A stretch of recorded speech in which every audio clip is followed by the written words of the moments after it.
وہ سب جانتی تھی، وہ لکھ پڑھ بھی سکتی تھی، رقص اور دوسرے فنون لطیفہ سے بھی واقف تھی۔ چین اور مراکہ کا کوئی ایسا کھانا نہ تھا جو شہزادی تاشا پکا نہ سکے، کوئی ایسا ٹانکا نہ تھا جس کو وہ کاٹ نہ سکے۔ وہ حرم کی نگران تھی، بندہارا کی سب سے قابل اعتماد مشیر۔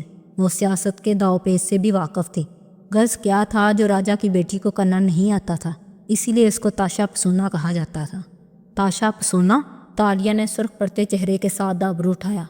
اس ان دیکھی عورت کی اتنی تعریف برداشت نہیں ہو رہی تھی۔ پسونا یعنی انچنٹرسٹ، سہرا، جادوگرنی۔ اور یہ ساری باتیں تمہیں کیسے معلوم میڈم؟ وہ پھنکاری۔ کیونکہ میں کتابیں پڑھتا ہوں تالیہ۔ کیوں، آپ نہیں پڑھتی؟ کچھ زیادہ ہی سادگی سے پوچھا۔ تالیہ کی رنگت اب زبر سے سیاہ پڑنے لگی تھی، دانت کچکچا رکھے تھے۔ تمہاری تاریخ کی کتابیں جھوٹی بھی ہو سکتی ہیں مگر خواب نہیں۔ وہ ایک ظالم شہزادی ہے اور بس۔ اتنی ساری کتابیں ایک ساتھ جھوٹ نہیں بول سکتی۔ بالآخر فاتح سنجیدگی سے کہتے ہوئے آگے بڑھ گیا تو وہ تڑپ کے اس کی طرف گھومی۔ ایڈم کہہ رہا تھا تو صرف برا لگا تھا، مگر اس کا انداز تو مانو تالیہ بنت مراد کے اندر آگ لگا گیا۔ میرے خواب جھوٹ نہیں بولتے تمانکو، میری زندگی کی تباہی کی ذمہ دار آپ کی تاشا پسونا ہی ہے۔ میں نہیں مان سکتا۔ وہ بے نیازی سے نفی میں سر ہلاتا آگے جا رہا تھا جیسے اس سے کسی بات کی پرواہ نہ تھی۔ تالیہ اور اس کے خواب غلط ہو سکتے تھے مگر اس کے ذہن میں بنا تاشا پسونا کا امیج نہیں۔ وان فاتح کو شہزادی تاشا کی طرفداری کا شوق کیوں ہے؟ ہاں؟ اسے دور جاتے دیکھ کے وہ بے بسی سے بولی۔ کیونکہ وان فاتح اس کے فین ہیں، وہی فین جو آپ فاتح صاحب کی ہیں۔ فین؟ زور دے کے بولا۔ اس نے سر جھٹکا۔ فاتح صاحب کو احتیاط سے کسی عورت کے بارے میں بات کرنی چاہیے، آخر وہ شادی شدہ ہے۔ کیوں، آپ کو جلن ہو رہی ہے کیا؟ وہ بیگ گنتے ہوئے ڈالتا آبرو چکا کے بولا اور پھر بے نیازی سے آگے بڑھ گیا۔ تالیہ کی برداشت ختم ہو چکی تھی۔ لپک کے ایک پتھر اٹھایا اور ایڈم کی کتابوں سے بڑی کھوپڑی کا نشانہ باندھا، مگر پھر ضبط کر گئی۔ میں اور جیلس؟ لیکن اس کو تو میں چھوڑوں گی نہیں۔ پتھر پڑے پھینک دیا اور ڈنڈے کو زمین پہ رکھتی قدم اٹھانے لگی۔ ماتھے پہ سلوٹیں پڑی تھیں اور اندر غصہ ہی غصہ ابل رہا تھا۔ شہزادی تاشا کے گناہوں میں ایک اور کا اضافہ ہوا۔ جنگل مزید گھنا ہوتا جا رہا تھا۔ وہ مسلسل گدلی گیلی زمین پہ اوپر چڑھ رہے تھے، بار بار پیر پھسلتا اور خود کو سنبھالنا پڑتا۔ ایڈم وقفے وقفے سے گردن کے پیچھے ہاتھ رکھتا، پھر سر جھٹکتا، شاید اسے کہیں تکلیف تھی۔ اور پڑھے کتابیں۔ Kate burglar? ایک درخت کی طرف اشارہ کرتے فاتح اسے پکارتے ہوئے رکا۔ وہ سفید گدلی شرٹ کے آستین چڑھائے دونوں ہاتھ کمر پہ رکھے ہوئے تھا، گیلے بال ماتھے پہ جمے تھے اور مٹی والا چہرہ اوپر اٹھائے اونچائی کی سمت دیکھ رہا تھا۔ یوں لگتا وہ برسوں سے اس جنگل میں بھٹک رہا ہو۔ جی تو آنکھوں؟ وہ ڈنڈا نیچے پھینکتی سامنے آئی۔ گالوں پہ مٹی جمی تھی، الجھی چوٹی کندھے پہ گری تھی اور آنکھوں میں ناراضی تھی۔ اس درخت پہ چڑھو، اوپر آخری شاخ تک، اور وہاں سے دیکھ کے بتاؤ کہ اس جنگل کے پار کیا ہے۔ وہ اوپر دیکھتے ہوئے سنجیدگی سے حکم دے رہا تھا۔ تالیہ نے ہتھیلی سے گال پہ لگی مٹی صاف کی، آستین مزید پیچھے کو چڑھائی اور تیز قدموں سے درخت کی جانب بڑھی۔ وہ 4 دن کی تھکی اور پست حوصلہ تالیہ نہیں تھی۔ شہزادی تاشا پہ آتا غصہ توانائی دے رہا تھا۔ درخت کانٹوں سے بھرا تھا، سب کچھ اتنا نوکیلا تھا کہ احتیاط سے چلنا پڑتا، مگر اس کے لیے یہ آسان تھا۔ ہاتھوں پہ اس نے پھٹے کوٹ کا کپڑا لپیٹ لیا اور اوپر چڑھتی گئی، بالکل کسی بلی کی طرح۔ وان فاتح اور ایڈم گردنے اٹھائے ہاتھوں سے آنکھوں پہ سایہ کیے اس کو دیکھ رہے تھے، یہاں تک کہ وہ اونچے درخت پہ غائب ہو گئی۔ پھر چند منٹ بعد وہ نیچے اترتی دکھائی دی۔ تو کیا دیکھا تم نے؟ کیا ہے جنگل کے چاروں طرف؟ او گوڈ تماکو! وہ درخت سے اترتے ہی آنکھوں میں حیرت اور خوشی سموئے بولی۔ ہمیں غلط فہمی ہوئی تھی، ہم تو 2016 میں ہی ہیں، جنگل کے باہر کوالمپور ہے، 2 میل کے فاصلے پہ مجھے سینٹرل پارک نظر آ رہا ہے۔ ایڈم کا منہ بے یقینی سے کھلا، خوشی سے لب واہ ہوئے، پھر ذرا ٹھہرا، فاتح کو دیکھا جو بالکل سنجیدہ تھا۔ ایڈم کی مسکراہٹ سمٹی، شک سے تالیہ کو دیکھا۔ آپ جھوٹ بول رہی ہیں؟ ظاہر ہے میں جھوٹ بول رہی ہوں۔ کیوں، تم چہرے نہیں پڑھ سکتے کیا؟ ناک سکور کے جتا کے بولی اور اس کی طرف رخ پھیر لیا۔ ایڈم پہ گویا اوس پڑ گئی۔ قریباً 1 کلومیٹر کے فاصلے پہ شمال کی طرف یہ رین فوریسٹ ختم ہو جاتا ہے۔ وہ اب سنجیدگی سے فاتح کو بتا رہی تھی۔ اس کے آگے درختوں کا سلسلہ ہے مگر وہ کسی جنگل کے درخت لگتے ہیں۔ وہاں روشنی ہوگی، غذا ہوگی، جانور ہوں گے، اس کے علاوہ مجھے کوئی آبادی دکھائی نہیں دی، بس درخت ہی درخت ہیں۔ یعنی ہمیں کل صبح ہوتے ہی شمال کی طرف سفر کرنا ہوگا۔ ایک دفعہ ہم جنگل پہنچ جائیں آگے کوئی راستہ مل ہی جائے گا۔ وہ پر امید لگ رہا تھا۔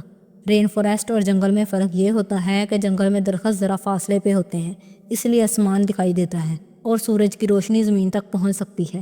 یوں زمین پہ پودے اور جھاڑیاں خوشی خوشی نشو نما پاتے ہیں، مگر رین فوریسٹ کے درخت اتنے گنجلک ہوتے ہیں اور اوپر جا کے اتنے گھنے ہو جاتے ہیں کہ ان کی کنوپی سی بن جاتی ہے،